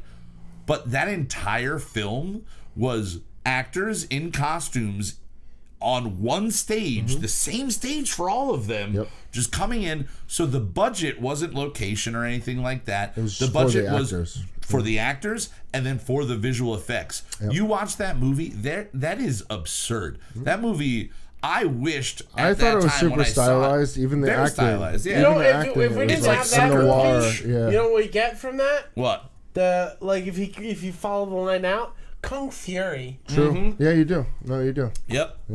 But exactly, like that is a fun art project use of something that was 10 years old, though. And it kind of was like when retro, the technology became cheap enough. Yeah, that anybody could do. Anyone could do it. Literally, we could figure it out. That is why DC can pull off what they're doing. DC's version of superhero movies is just a B movie. Yeah. It is written like Dolph Lundgren or Stallone. Yep. Stallone is not really a B movie. I'm sorry. Is it bad to like those? No. I'm saying I love them, but the technology has caught up so much that it looks amazing, and then you have some par acting. I don't like Zack Snyder just as a whole. Well, he's done. He's pretty much done with the stuff. Sucker Punch. I'll give him that movie. I know we talked about it in another episode. And somebody he did Aquaman. Well, his production company ended up finishing Aquaman. Aquaman I really liked. Wonder Woman I loved. I really wanted to love everything that I'm a Ben Affleck fan. Yeah. Like, I like Ben Affleck. Being Batman. I like this. I like this Superman versus Batman. I Batman just don't like Superman, the tone. but I didn't like Justice League. The tone. Man of Steel, I literally turned it off after I couldn't get to 10, 20 minutes. I was just like, I have no interest in this I mean, he's pretty much done with it, though. I like, love his production Superman Returns. Will be I doing love it. Superman Returns. Is that the Kevin Spacey one? That's the Kevin Spacey and Brandon Routh installment.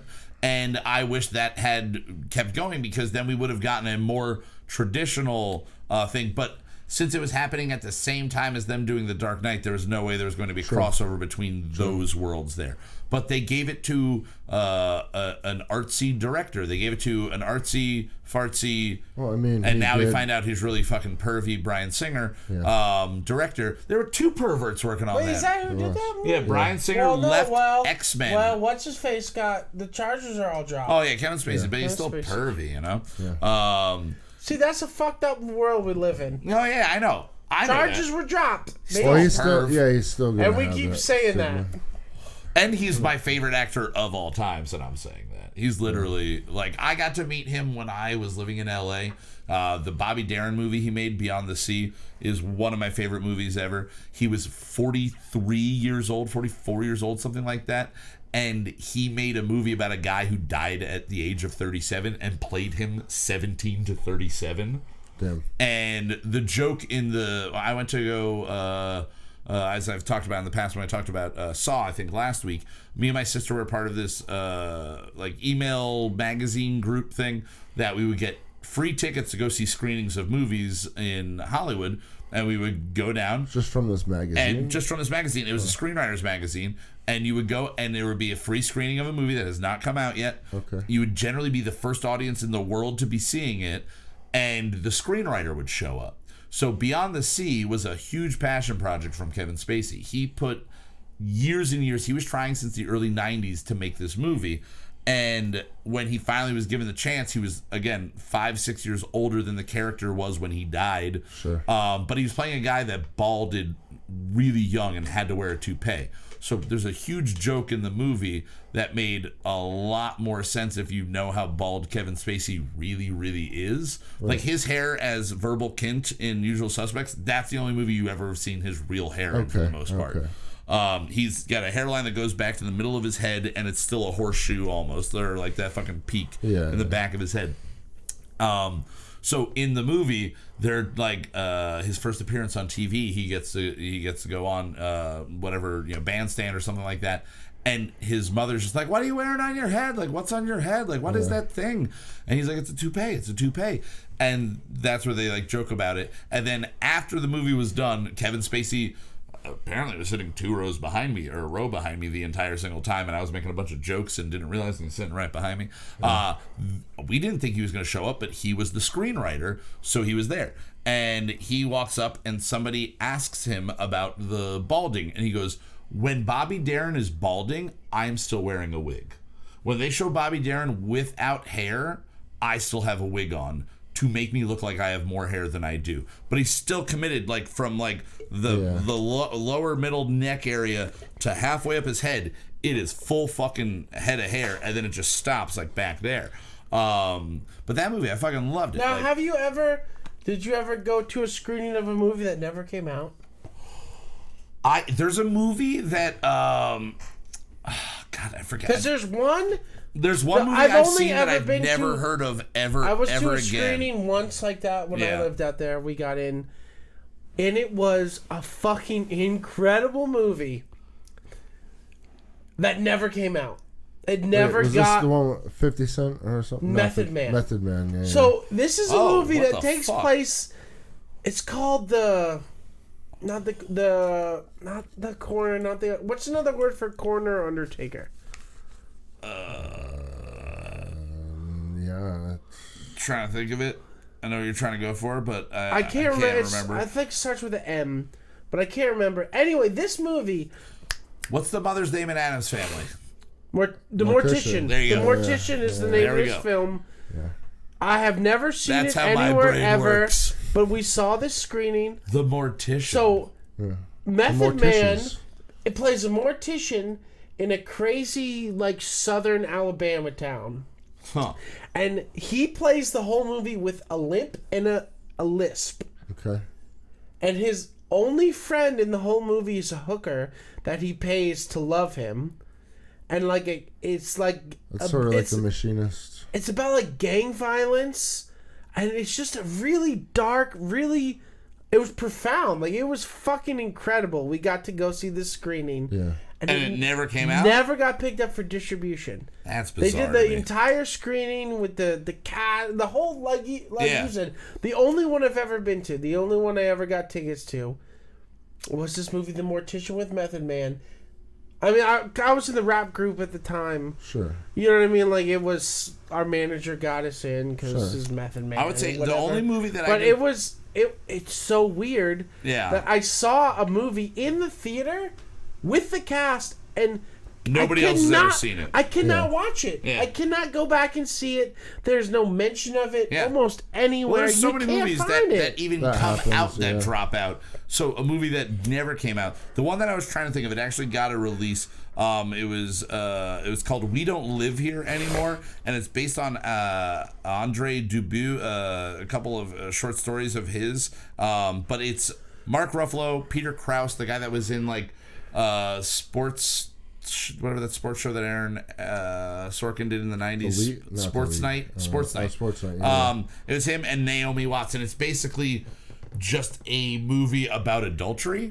Based one of his shorts is called Adultery, and it's this very slow, boring as fuck movie, and it is full of a bunch of like nudity and weird sex stuff. So going with my sister to see movies every week, and then we're both just kind of sitting there. Did you guys ever walk out of any of them? We almost walked out of that one, but again, you're in the audience. The screenwriter is sitting behind you somewhere. So the idea of getting up and walking out was like, you really need to fucking hate this. Yeah. And I did you see anybody get up and walk out? I think in that movie I saw a couple people walk out. Now the good thing in a movie theater, you just go, I gotta go to the bathroom, and you just never come back, right?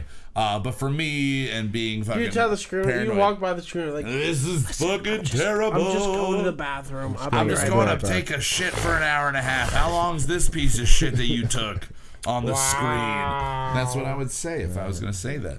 But yeah, I mean, I got to see Saw, which is my favorite thing to say, Seesaw. And which I was very mad when they did the like plugging for it and the commercials that it wasn't Seesaw. Yeah. Like it should have just people. That wouldn't have been hard, man. Yeah, it wouldn't have been hard. Would have been gruesome. Yeah. October. God damn. Saw.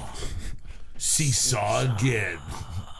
Seesaw more. Seesaw with your family. Seesaw with the kids. Hey. All right. Seesaw with another person who weighs the exact same as you. Balance beam. It's better that way. Hey. All right. So a couple things, really just like one thing I wanted to talk about before we wrap up. Last Thursday was at the Shawnee Playhouse. They had their 40th anniversary gala, and I called about like 2 weeks beforehand. And I was like, you know, what is it going to be? Like, is it like a casual thing, whatever? They're like, no, it's like kind of like a big-ish thing. Formal. And not like, like semi-formal. So I'm thinking like, okay, BizCaz style. Right. Cool. I asked my one of my friends if she wants to come along with me, and she's a music theater nerd as well. So we're like, all right, cool, let's go. And I tell her, like, we got some food and some drinks over at the Gem and Keystone before we went over, and I'm like, listen, I do like the Gem and Keystone. I do, but the fact that they raise the prices on their fucking own beer, it's like, come on, it's man. a little stupid. But yeah, so I'm sitting there, I'm like, just so you know, I have no idea what we're walking into here. I was told it was a review. It's an actual staged show. Because at first I'm like, maybe it'll just be they're like putting up pictures and they're gonna have like screens and videos. Like who knows what they're gonna do. And having spent 5 years of my youth there, I'm like, either way, like it's 40 years. Like I want to go and enjoy this. I tell her I'm like, no idea what we're walking into. But I know that we missed being able to go see Mamma Mia about like a week earlier. Like it had ended its run, and we were trying to go see that. And I'm like, I didn't realize that national plays were coming through to Shawnee. Oh, well, Shawnee Playhouse every season does about 3 or 4 plays with like a full professional cast from New York, everything like that. Yeah, and I didn't know that. I thought it was like all 40 just years. local stuff. The locals. Actually, I did work for a lady that lives across from the Playhouse that was won a Tony Oh, yeah. I remember you working for it. Something. Yeah, I remember you were talking about that. But yeah, it's a legitimate like playhouse. When I was doing I've shows been there in from there, but I always thought it was local. 2000, 2001, yeah. The kids and the extras are local. Gotcha. Everybody else, even like the adult extras usually are like people from New York.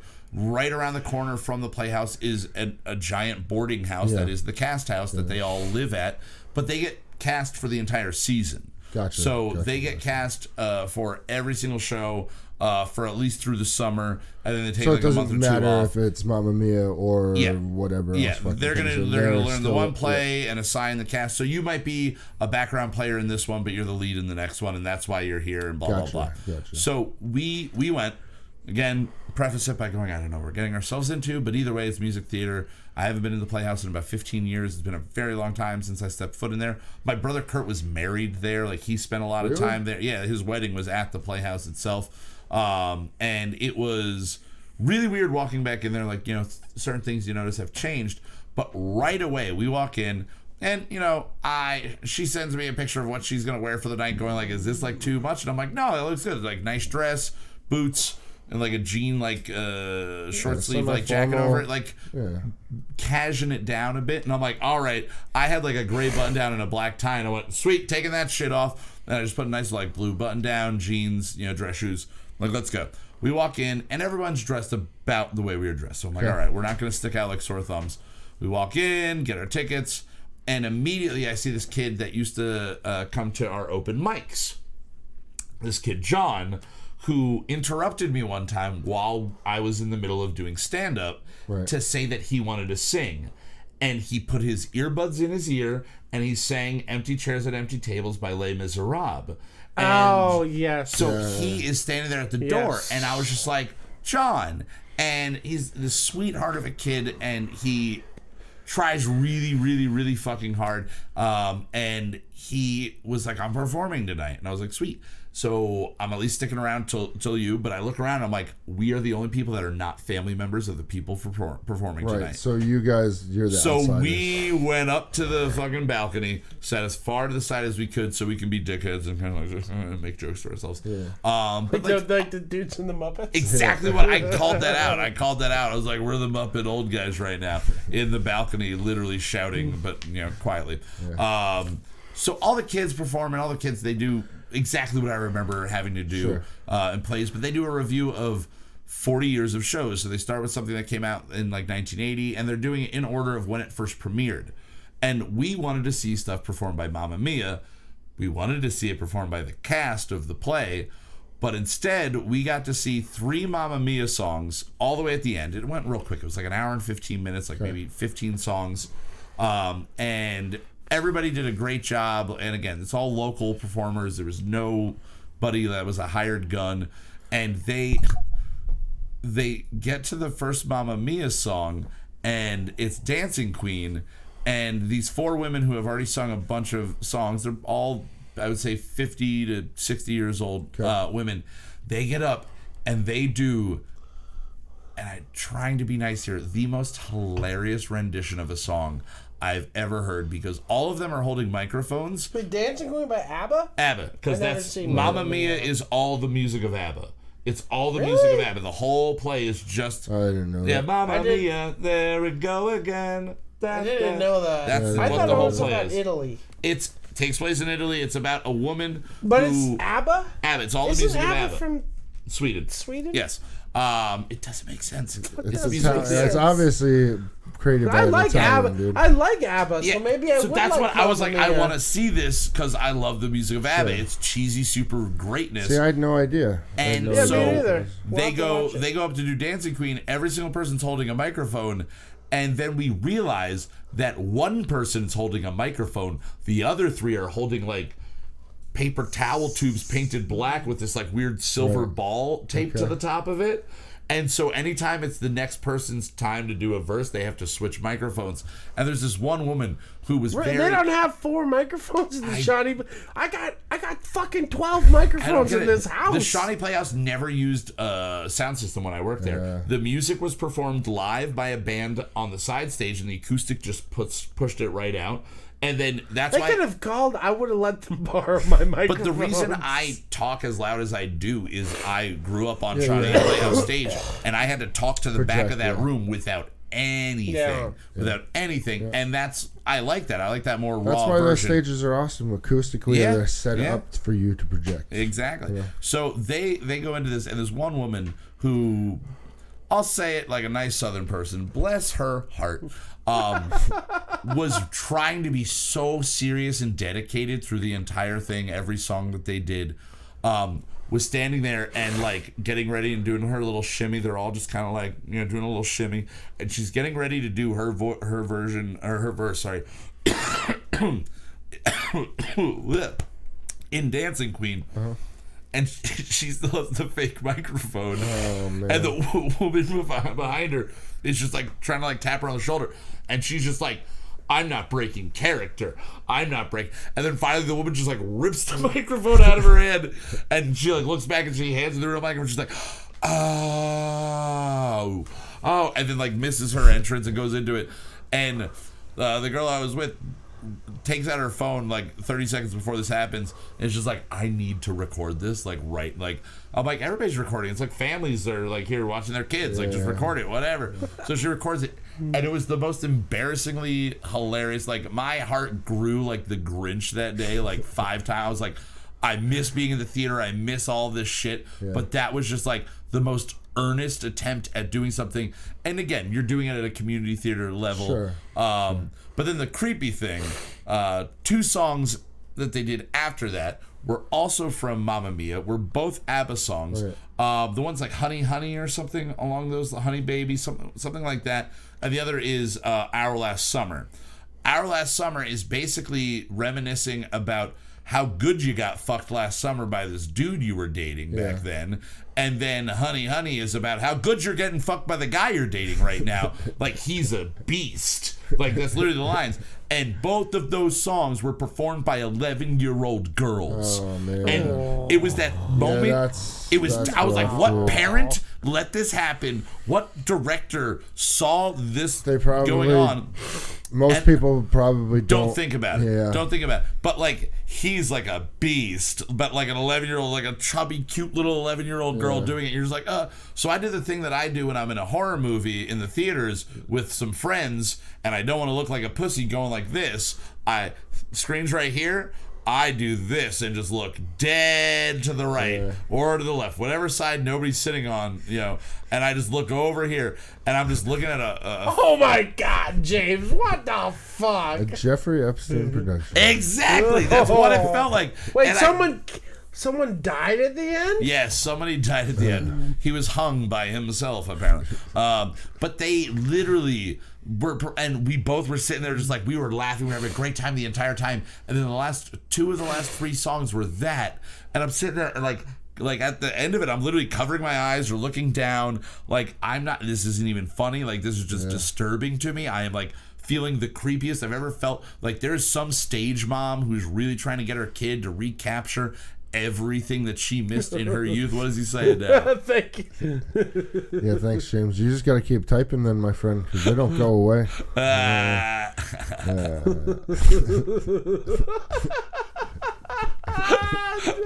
Awesome. Awesome. Oh my God. But yeah, so it was terrible. But then, so those 2 songs end, we're both just kind of sitting there, just like stunned, looking at each other. And all I could say is like, we're on a list now. Like, for being in this room, we are on a list. Oh, we see you bought somewhere. tickets for. Yeah, I see you walked in. I know it was cash. You willingly bought tickets for to this show. To this live show. And we didn't know anything. That's what they all say. Cub in Space Cowboy. What is he just rambling? Dude, Renominy. What the fuck is that? I don't know. I think he's just trying to get Jeffrey Epstein's name off of the screen as quickly as possible.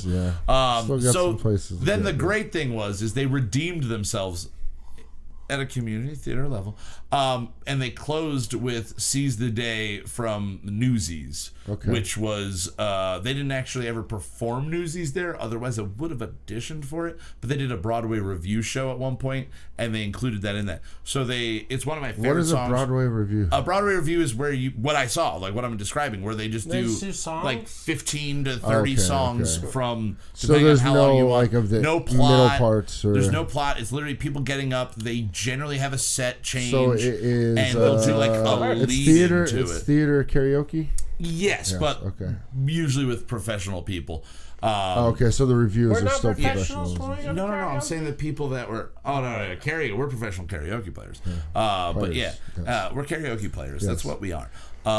Next season, join us for the fantasy karaoke. Fantasy karaoke, where you get to vote on who does the best. We got to figure out a way to make that players work. And stuff like that. It'll work. Yeah. But either way, it was. I kind of want to throw a plug out there to the Shawnee Playhouse because they've been putting on amazing shows, and if you're in the area, they do put on really good professional theater shows. And then they have an amazing program for kids if you have a kid. James to the Giant Peach there once. Yeah, and that's the children's theater. Usually the children's theater stuff is just local kids. Yeah. They don't get out at like I did. Pretty good. I did like I was like 5. God, I don't even remember the shows I did as a kid. But like for like 5 years we were doing shows there.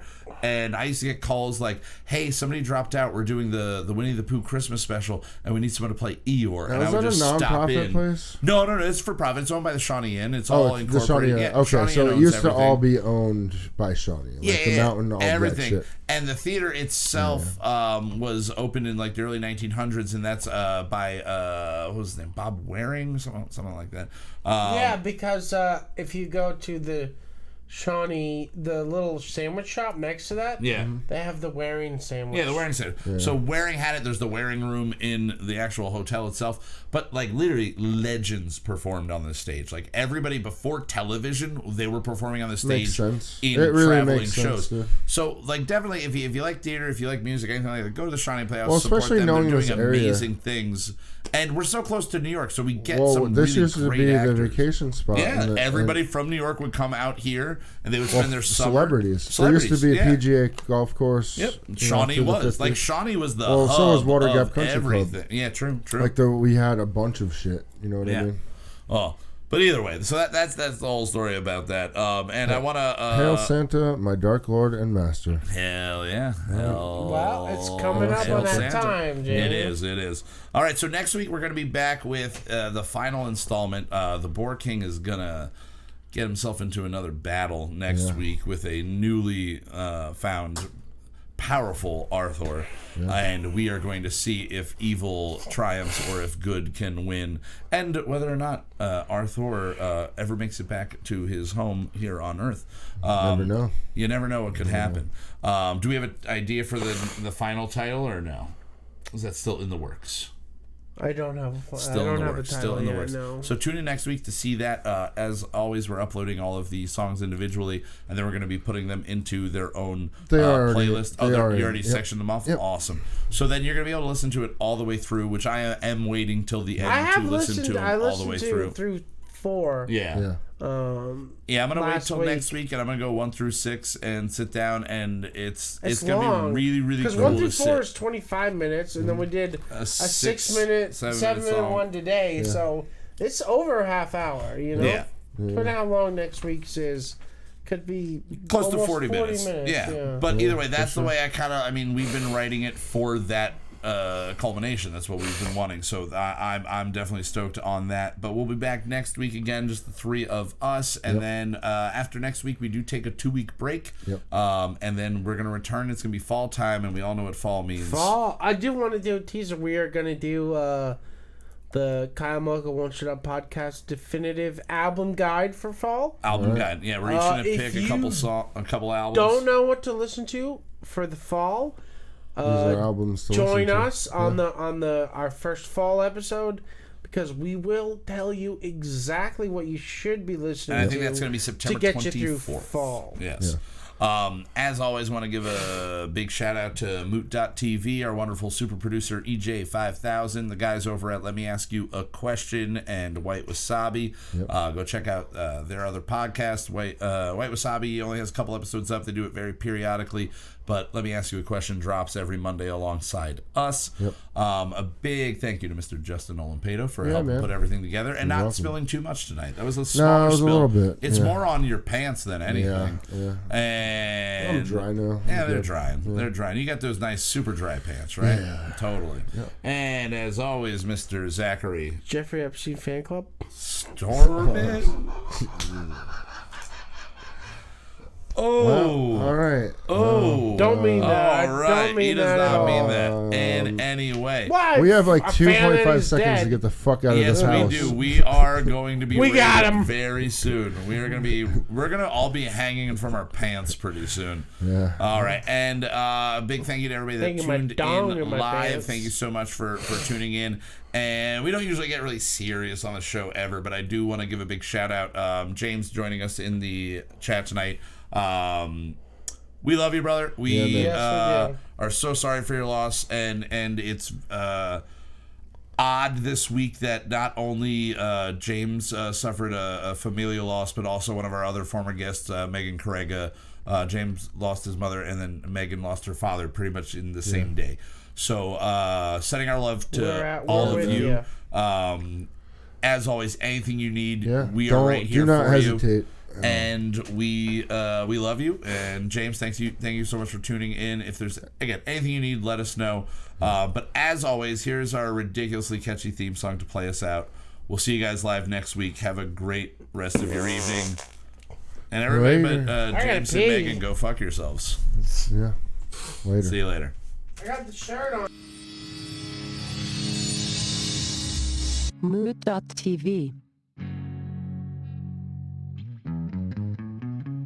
There's nothing more egomaniacal than singing the theme music for your own show.